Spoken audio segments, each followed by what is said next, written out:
जियोपोता का पेड़, जियोपोता child life tree, Indian amulet tree, lucky bean tree, कितने नाम हैं इस पेड़ के। और ये पेड़ बूढ़ा पेड़ लगा हुआ है Gandhi memorial science college Jammu में, जिसका पुराना नाम था प्रिंस ऑफ वेल्स कॉलेज।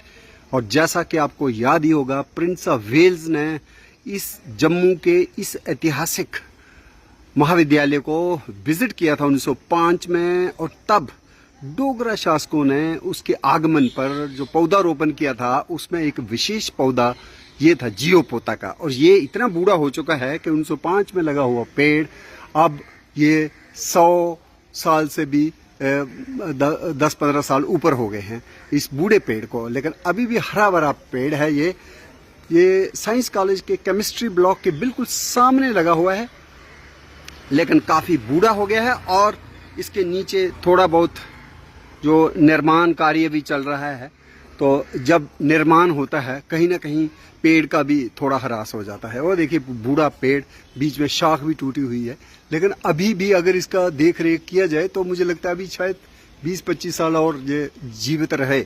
लेकिन अगर ये हमारा जो है ध्यान ना हो पेड़ों पे, तो इसकी पुरानी शाखाएं जो हैं वो कहीं तूफान में, आंधी तूफान में जो मुझे लगता है टूट जाएंगी, और ये पेड़ जो है हमें अपनी धरोहर से पहचान करवाने में नाकाम हो जाएगा। बहुत से कम लोग जानते हैं कि ये पेड़ किसका है। तो आंवला परिवार का ये पेड़ है, और इसमें मस्टर्ड आइल्स होते हैं जो हमें ज़्यादा ब्रेसिकेसी में ही नज़र आते हैं, तो इसलिए ये ब्राउज नहीं करते। Usually it's not a fodder tree. लेकिन इसके जो फ्रूट्स हैं, फ्रूट्स अभी छोटे छोटे आ रहे हैं यहाँ पे, लेकिन ये जो ट्री हैं ये मेल और फीमेल अलग अलग होते हैं। तो अगर इसमें मुझे फीमेल फल दिख रहे हैं तो ये फीमेल ट्री है। तो फीमेल ट्री है जियोपोता का, जिसको साइंटिफिकली कहते हैं पुत्रंजिवा रॉक्सबर्गी। और इसकी जो शाखाएं हैं एवरग्रीन रहती हैं। और क्यों इसका इतना महत्व है कि महाराजा गुलाब सिंह, जिनका जन्मदिन है 17 जून 1822, आज के दिन अखनूर में जियोपोता घाट में बहुत बड़ा पर्व जो है ना, एक उत्सव मनाया जा रहा है। और उसी उत्सव को मार्क करते हुए जम्मू के साइंस कॉलेज में जियोपोता पेड़, क्योंकि जो जियोपोता पेड़ जिसके नीचे उन्होंने राज तिलक लिया था 17 जून 1822 को, वो तो फ्लड में, चिनाब के उस बाढ़ में बह गया था, अपरूट हो गया था, अब वो वहां पे नहीं है। तो अगर हम महाराजा गुलाब सिंह की जन्म दिवस मना रहे हैं तो ऐसे पेड़ को मैं दर्शाने की कोशिश कर रहा हूँ जो महाराजा गुलाब सिंह के साथ सही मायने में जुड़ता है, क्योंकि ये पेड़ बहुत पुराना पेड़ है। और इस तरह का एक सेक्रेड ग्रोव भी हमारा गजनसू के पास है, जो एक देव स्थान भी है। लेकिन ये पेड़ जो है एक ऐतिहासिक पेड़ होने के नाते, तो मैंने सोचा कि चलिए साइंस कॉलेज, यहाँ मेरी शिक्षा दीक्षा हुई, मैंने भी यहाँ से 79 में बीएससी की थी। और ये जो है ट्री, इसकी खास एक तो राज तिलक जो है महाराजा गुलाब सिंह ने इस पेड़ के नीचे लिया था, एक तो वो इसकी सिग्निफिकेंस है। और दूसरा ये कि ये कहीं ना कहीं जो अनबॉर्न चाइल्ड है, गर्भवती महिला के पेट में जो नवजात शिशु अभी पैदा नहीं हुआ है, तो उसके हेल्थ का भी ये बहुत ही संरक्षण करता है। और कैसे संरक्षण करता है? क्योंकि माँ के हार्मोनल जो बैलेंस को नियंत्रित करता है, कंट्रोल करता है, सुदृढ़ करता है। और उसके चलते इसका नाम जो है पड़ गया जियोपोता, जहाँ संस्कृत में पुत्र जीवक, जहाँ इसका नाम है पुत्र जीभा, पुत्र का या पुत्री का भी जीवन को संरक्षण देने वाला पेड़। और इसीलिए अंग्रेजों ने इसको ट्रांसलेट किया चाइल्ड लाइफ ट्री। और इसके जो फल होते हैं रुद्राक्ष की तरह इसकी माला होती थी और बच्चे के गले में भी डाली जाती थी, तो इसलिए इसका एक और नाम पड़ गया लक्की बीन ट्री, या इंडियन एमुलेट ट्री। एमुलेट मतलब रिस्ट में एक माला जैसी पहनाते थे बच्चे को, ताकि उसको बुरी नजर ना लगे। तो इवल आइज, बुरी स्पिरिट से बचाने वाला ये पेड़, जिसकी केमिस्ट्री बड़ी यूनिक है। और इतना हुआ था, जो अल्कोहल थे वो इसमें से जो निकला उसका नाम पुत्रोल, जो एल्डिहाइड था उसका नाम पुत्रल, जो कार्बोक्सिलिक एसिड था वो पुत्रोइक एसिड, और जो कीटोन था वो पुत्रोन। और ये बात मेरे गुरु प्रोफेसर भोलानाथ शर्मा जी ने मुझे बताई थी जब मैं साइंस कॉलेज में विद्यार्थी था 77 से लेकर 79 तक। और आज मेरे साथ बॉटनी के प्रोफेसर विजय चंदन जी भी हैं, और जैसे मैं इस कॉलेज का विद्यार्थी हूं, ऐसे ये भी विद्यार्थी रहे, तो इनसे पूछते हैं आप कब इस साइंस कॉलेज में विद्यार्थी थे? सर मैं 1983 से 1985 यहाँ, तब ग्रेजुएशन 2 साल की ही होती थी, तो मैंने 85 में यहाँ से ग्रेजुएशन की। क्या बात है। बॉटनी मेरा बड़ा प्रेफर्ड सब्जेक्ट होता था और फिर मैंने एमएससी भी बॉटनी में की। क्या बात है। मैंने इनको, प्रोफेसर विजय चंदन जी को काफी जुनून है, मैंने इनको बोला यार महाराजा गुलाब सिंह के जन्मदिन पर ना कोई ऐसा फूल होना चाहिए जो हम श्रद्धांजलि के रूप में महाराजा गुलाब सिंह को अर्पित करें, और करना है तो फिर जियो पोता पेड़ के नीचे ही करना है। तो क्या कोई ऐसा दुर्लभ फूल मिल सकता है क्या?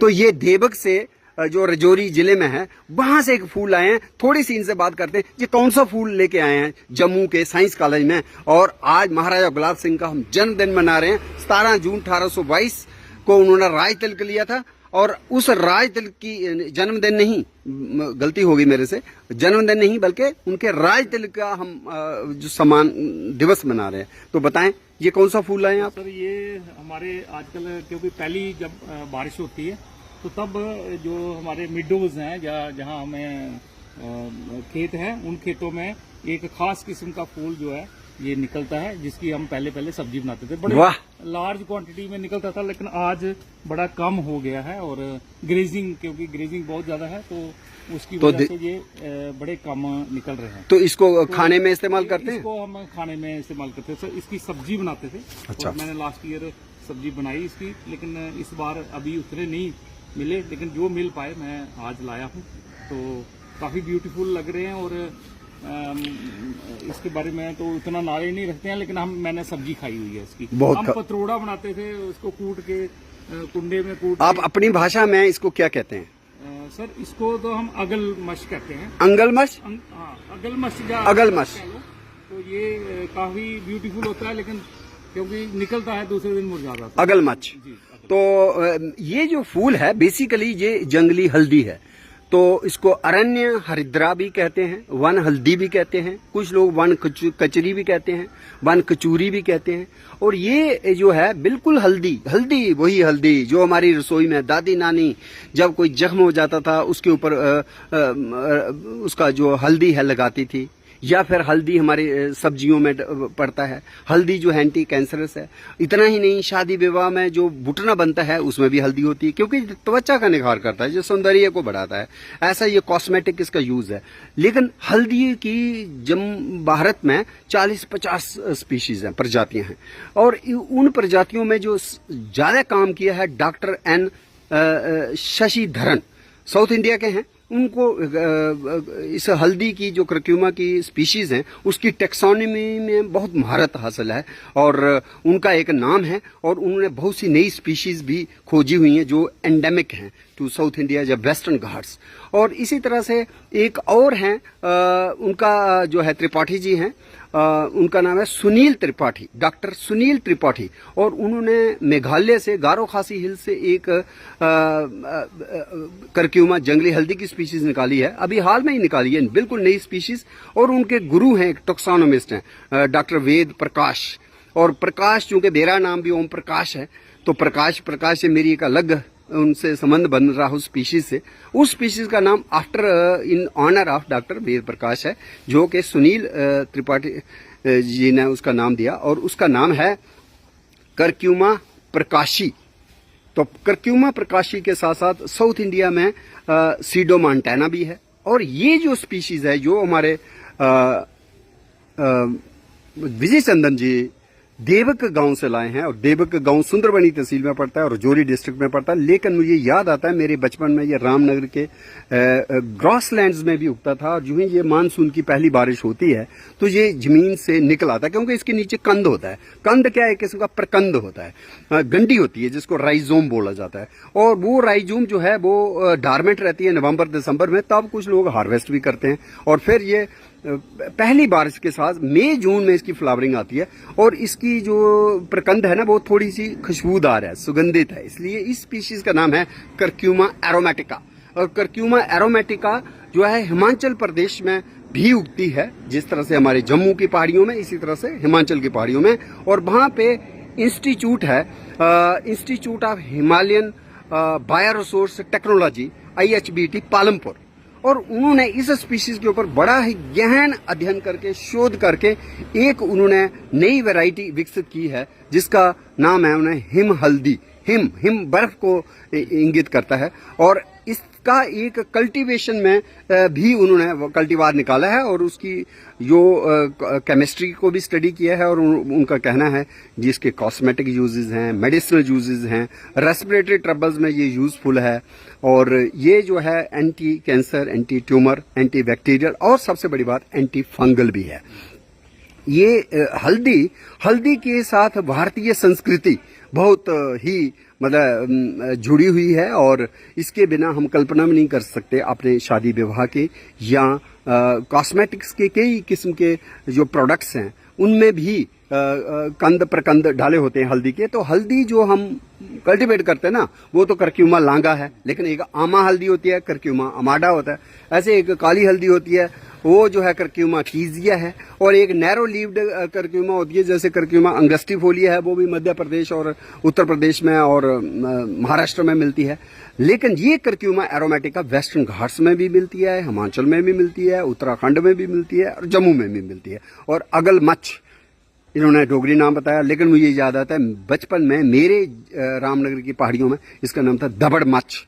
तो मच क्यों? समथिंग लाइक फिश की तरह आप देख सकते हैं कि कहीं ऐसा लगता है दूर से कि कहीं उसकी फिन्स हैं, वो ऊपर है, जहां उसने पानी में डुबकी लगाई है तो हो सकता है उसकी टेल ऊपर की तरफ हो, तो कहीं हो सकता है मछली के कारण। और इसमें आप देख रहे हैं ये जो पीले फूल है ना, ये है सही फूल इसका जो है वो गोल्डन है, गोल्डन येलो। लेकिन ये ऊपर वाली जो ब्रैक्ट्स हैं ये इसकी खास यूनिक चीजें हैं कि bracts toward the summit, toward the apex, they become pink, brilliant pink red हो जाती है। लेकिन नीचे की तरफ आप देखेंगे तो इसकी ब्रैक्ट्स ग्रीन है, थोड़ा थोड़ा रेड टिंज है, लेकिन जितना ऊपर वाले समिट वाले ब्रैक्ट्स में है उतना नीचे नहीं है। और जो फूल जो है वो ये येलो और एक किस्म का ट्यूबुलर है। इसकी ये देखिए ट्यूब है, ये कोरोला ट्यूब। अगर एक मैं निकाल के दिखाऊंगा, ये देखिए कितनी लंबी कोरोला ट्यूब है। तो एक कोरोला ट्यूब में चूंकि ये फूल आज ही सुबह सुबह तोड़े गए हैं देवक गांव से, सुंदरबनी की उन पहाड़ियों से। ये मेहनत की बात होती है, जुनून की बात होती है, ये सब के बस का रोग नहीं होता है। और महाराजा गुलाब सिंह का जो ही राज तिलक का दिवस आया 17 जून 1822, कल ही मेरी इनसे बात हुई और देखिए जुनून देखिए इनका कि इन्होंने सुबह सुबह किसी को बोला और 6-7 बजे वहां से कोई गाड़ी चली होगी पब्लिक ट्रांसपोर्ट, ये जम्मू पहुंच चुके हैं। और ये फूल जो है ये अद्भुत फूल है। और मैं इसका चूंकि वन महोत्सव आने वाला है, वन महोत्सव में हम वनों की बात करते हैं और पौधारोपण की बात करते हैं, तो मैं ये रिकमेंड करूंगा कि घर घर में ये वन्य हल्दी, इसकी कल्टीवेशन अभी कोई सुनने में यहाँ नहीं आई, लेकिन हमारे नॉर्थ ईस्ट में यूपी में काफी इसकी कल्टीवेशन भी हो रही है। और चूंकि हिम हल्दी IHTBT जो है इंडियन हिमालयन बायोरिसोर्स टेक्नोलॉजी वाले इंस्टीट्यूट CSIR की कंसर्न है, उन्होंने किया हुआ, तो मुझे लगता है कल्टीवेशन इसकी पॉसिबल है। इसके प्रकंद जो हैं आपने ले लेने हैं कहीं नवंबर दिसंबर में लेके आप उनको रोपित करें तो ये चलेगा। तो सबसे पहले ये वाला जो काम है मैं विजय चंदन जी को ही दूंगा कि आपके ही गांव में ये होता है, चूंकि आप परिचित हैं इस स्पीशीज से, मैं आपसे आग्रह करूंगा कि कुछ जगह लेकर के कहीं पे इसको उखाड़ के वहां से राइजोम इसके ना अभी नहीं नवंबर दिसंबर में, तो वो नोट करके रखें, मार्क करके रखें अभी से, क्योंकि फूल तब आपको मिलेगा नहीं। तो इसको या तो आप कहीं अभी भी गमले में रख सकते हैं लगा के, अभी भी उखाड़ लिया जाए जब फुहार बरसात गिर रही होगी। तो मुझे लगता है आज हम इसका कुछ डेवलप करेंगे। फूल बड़े थोड़े से मिले हैं, लेकिन मैं सोच रहा हूं क्यों नहीं इसे अगलमच बबरू बनाया जाए। क्या लगता है विजय चंदन जी? बिल्कुल सर, बबरू बड़ी आसानी से बन सकता है, क्योंकि जैसे पतरोड़े की बात कर रहा हूँ तो वो भी एक बबरू टाइप ही है। थोड़ा सा बेसन अगर मिलाया जाए बहुत बढ़िया, इसकी पकड़ मजबूत हो जाएगी इसको कूट के। तो थोड़ी सी इसकी जो ब्रैक्ट्स है ना, जो गुलाबी ब्रैक्ट्स हैं, वो फूल का हिस्सा नहीं होता, बट फूल उसके अंदर निकलता है और उसको एक वो प्रोटेक्शन देता है और एक डेकोरेशन भी होती है उस फूल को। तो ये ब्रैक्ट्स जो है ना, they are edible, but even flower is edible. और जितने भी फूल हैं कुछ छोटा मोटा हम इसका बबरू तैयार करेंगे। और बबरू का नाम अगलमच, चूंकि इसका डोगरी नाम है इस करक्यूमा एरोमेटिका का, तो मुझे लगता है अगलमच बबरू आज बनाया जाएगा। क्योंकि महाराजा गुलाब सिंह का ये जो तिलक राय तिलक जो हुआ वो आज के दिन हुआ, और हम अपनी श्रद्धा के सुमन, एक तो ये वन्य हल्दी अगलमच दबड़मच का ये उनकी स्मृति में हम अर्पित करते हैं, और फिर हम कोशिश करेंगे कि एक नया व्यंजन उनके नाम से, उनकी याद को, क्योंकि वो डोगरा शासक थे, तो डोगरा एक नया व्यंजन जो है हम उतारेंगे विजय चंदन जी के सहयोग से, और उसका नाम होगा अगलमच बबरू with health benefits which is very useful for your digestion, for your respiratory functioning, even it is useful for your skin related ailments, और मुझे लगता है एंटी बैक्टीरियल, एंटी फंगल जो इसके बेनिफिट्स हैं उसके हवाले से भी करक्यूमा की पहचान सिर्फ रसोई तक सीमित ना रहे, बाजार तक सीमित ना रहे, लेकिन भगवान ने जो हमें जैव विविधता दी है, हिमालयाज में या हमारे शिवालिक्स में जो जंगली हल्दी की किस्में हैं, मुझे लगता है उनके बारे में भी हम ज्ञान रखें। और botany department Gandhi memorial science college का हो या वीमेन कॉलेज गांधीनगर हो या फिर परेड कॉलेज हो, खासकर इनको मैं आग्रह करूंगा आज के इस दिन पे कि आप भी अपनी बोटानिकल गार्डन में इसको रोपित करें। और यहाँ पे क्षेत्रीय अनुसंधान प्रयोगशाला जो है, जिसको आजकल कहा जाता है भारतीय समवेत औषध संस्थान, Indian institute of integrative medicine, और जिसके डायरेक्टर जो हैं वो जबीर अहमद साहब हैं, और चूंकि वो भी पुंछ को बिलोंग करते हैं, और मुझे पक्का यकीन है ये पुंछ की उन पहाड़ियों में भी उगता होगा, और हो सकता है वहाँ गोजर लोग कुछ और नाम बोलते हों या पहाड़ में कुछ और नाम बोलते हों, लेकिन इसीलिए मैं इसको दिखाना चाह रहा था कि इसकी पहचान करके जिसको भी इसके बारे में अब थोड़ा ज्ञान हो रहा है, जिसको पता है ये कहाँ उगता है, इसमें हम रमेश अत्री जी का भी नाम लेना चाहेंगे। कोरडी के वो रहने वाले हैं और उन्होंने भी इसकी कई बार सब्जी खाई है, और श्यामलाल अग्निहोत्री हैं, एक बार हम इकट्ठे ही गए थे टिकरी में बांसा मोड़, तो हमने ये फूल वहां पे भी देखे थे, शायद विजय चंदन जी भी थे, विजय चंदन जी भी हमारे साथ थे। तो हम कुछ 2-4 दीवाने हैं वनस्पतियों के, बेशक हम बूढ़े भी हो चुके हैं, लेकिन हमारी जो ऊर्जा है मुझे लगता है वो एक किसी युवा से कम नहीं है। और गांधी मेमोरियल साइंस कॉलेज के इस जियोपोता पेड़ के नीचे हम याद करते हैं महाराजा गुलाब सिंह को, जो बहुत ही एक कुशल शासक रहे और जिन्होंने जम्मू कश्मीर की जो सरहद है वो तिब्बत तक निकाली, और जो हमारा गुलाबगढ़ जगह है अपने पाडर में, वो उनके नाम से ही है, वहाँ भी उनका किला है, और किस तरह से उन्होंने चंबा के राजा को हराया था। और फिर एक गुलाबा बाग भी है गांदरबल में, श्रीनगर में, कश्मीर में, उनके नाम से, और गुलाब भवन जम्मू में है। और मुझे लगता है बच्चों को महाराजा गुलाब सिंह के बारे में शिक्षा भी देनी चाहिए, और मुझे लगता है कि आज के दिन ज़्यादा से ज़्यादा लोग जो हैं वो पहुंचने चाहिए जियोपोता घाट, अखनूर दरिया के किनारे, और ताकि हम बच्चों को अपनी जो हेरिटेज ट्रीज हैं उसमें जियोपोता जैसे पेड़ों की भी बात करें, और उसके साथ साथ कुछ दुर्लभ वनस्पतियां जिस तरह से अगलमच है, करक्यूमा एरोमेटिका, तो ये बहुत ही खूबसूरत फूल जो है आज हमें मिल चुका है, और आज हम इसका बनाने जा रहे हैं अगलमच बबरू। मेहंदी तो मेहंदी है, मेहंदी रंग लाएगी जी, बिल्कुल सही समझा। ये आप मेहंदी के फूल देख रहे हैं आप, मेहंदी कौन सी मेहंदी? वही हिन्ना जो शादी विवाह में लगाते हैं, हथेलियां सजती हैं, और करवा चौथ पे भी नारियों का ये एक श्रृंगार में शामिल होता है ये रंग।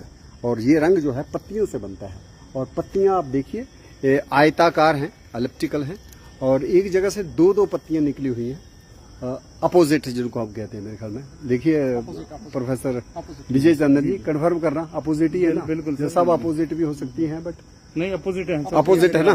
बिल्कुल, क्योंकि ये जो है लिथरेसी परिवार का सदस्य है, और इसको कहते हैं Lawsonia inermis. Lawson was the personality, in his honour the genus stands established as Lawsonia after Lasan.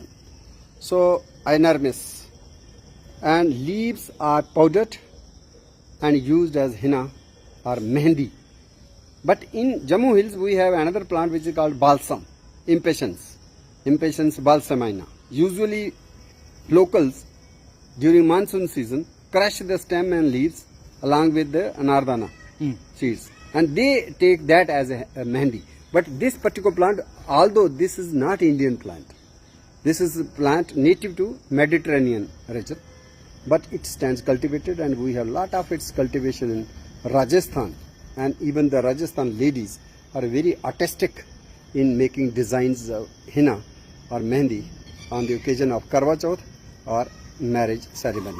So let us appreciate, and I am joined with two botanists in Science College, Vikampal Singh, who is himself is a taxonomist. Yes. You are title of the taxonomy work Botanical studies. of Bhadravarj. Bhadravari. Wonderful. Which year you submitted? Last year only. Okay. Who was your guide? Dr. Vikas Sharma is from NPU Jalandhar. I did Oh, okay. So you belong to Bhadravar? Bhadravar. Which particular village? Village Dhamunda.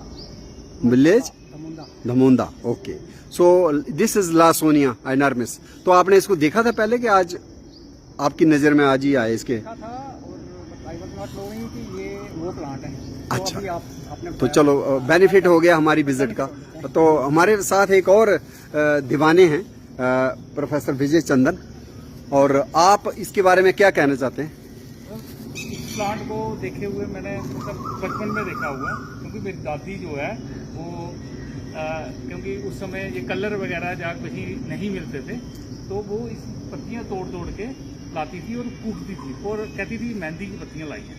तो ये मेहंदी जैसे मैंने नौकरी की है इधर, बालों में भी लगाते हैं? हाँ, बालों में लगाते हैं जी जी. और हाथों पे भी लगाते थे. हाथों पे भी. हाँ, तो इसके साथ अनारदाना आजकल वो भी इसमें डालते थे नारदाना भी? इसमें अनारदाना थोड़ा डालना, कच्चा अच्छा. अनारदाना मिल जाता है हमें. ठीक है, मतलब खट्टा चाहिए थोड़ा कुछ. खट्टा चाहिए और ठीक. फिर ये इकट्ठा करके लगाते थी बालों में. तो आपके रजौरी में उस देवक गांव में ये लगाया था? हाँ, देवक गांव में सर काफी पुराना है. अब क्योंकि ये छोटी छोटी जातियां इसका मतलब कल्टीवेशन बहुत पुरानी है काफी इसकी इंडिया में. सर, मैं तो बचपन से ही इसको जानता हूँ और बोटानिकली नाम तो मुझे नहीं उतना पता, लेकिन देखा हुआ. साथ में ये यहाँ वुमेन कॉलेज गांधीनगर में बड़ी झाड़ी है इसकी, तो वहाँ भी काफी बहुत बढ़िया. लगाया गया. तो ये लासनिया एनार्मिस के बहाने आप क्या सजेशन देंगे विजय चंदन जी की? ये छोटी सी जो स्पेस है, इसको बोटानिकल गार्डन में कुछ पौधे तो लगे हैं यहाँ पे, जैसे अमलतास है, बहेड़ा है, गूलर है उधर शायद, हाँ गूलर ही है, और गुड़ल है, आंवला है, रीठा है. गहना बड़ा अवेलेबल है इधर. नहीं, मैं ये कहता हूँ कि चूंकि यहाँ पे ना थोड़ा शरबी लगाएं, छोटे पेड़, पर उसमें क्या सजेस्ट करना चाहिए आप? जो छोटी झाड़ियाँ, कुछ खूबसूरत सी. अमलतास तो लगा हुआ है, जैसे पलाश नहीं है इधर, शायद पहले लगाया होगा पर अभी नहीं है. तो बड़ा भी हो जाता है, लेकिन चलो एक दो पेड़ भी चलेगा. लेकिन वो सर वो जिसको कैसे कौन सा वो ट्री होता है जो हमने देखा था अपने विजिट में, जिसकी आप कह रहे थे ओहो, कार्डिया? नहीं, कार्डिया नहीं है, वो साथ में बड़ी वायरी ब्रांचेज, जिसकी आप वायरी ब्रांचेज बोलते हैं. हाँ, वो फ्लूगिया फ्लूगिया वायरोसा. अच्छा, ठीक है, वेरी गुड. उसको लोकल डोगरी में कहते हैं रठई, राठल, रठयान, या पॉपकॉर्न ट्री, या क्या बोला था, थर्मोकोल प्लांट. और वो भी आंवला परिवार से है और बड़ी अच्छी सोटी बनती है उसको. ये आपने सही सजेस्ट किया. चलो हम एक दिन, मुझे लगता है हम इस पे चर्चा करेंगे, है ना? तो आपके इधर होने से we will organise one tree talk someday. Okay, तो हमारे बच्चों को भी इसका बेनिफिट हो जाएगा. Thank you.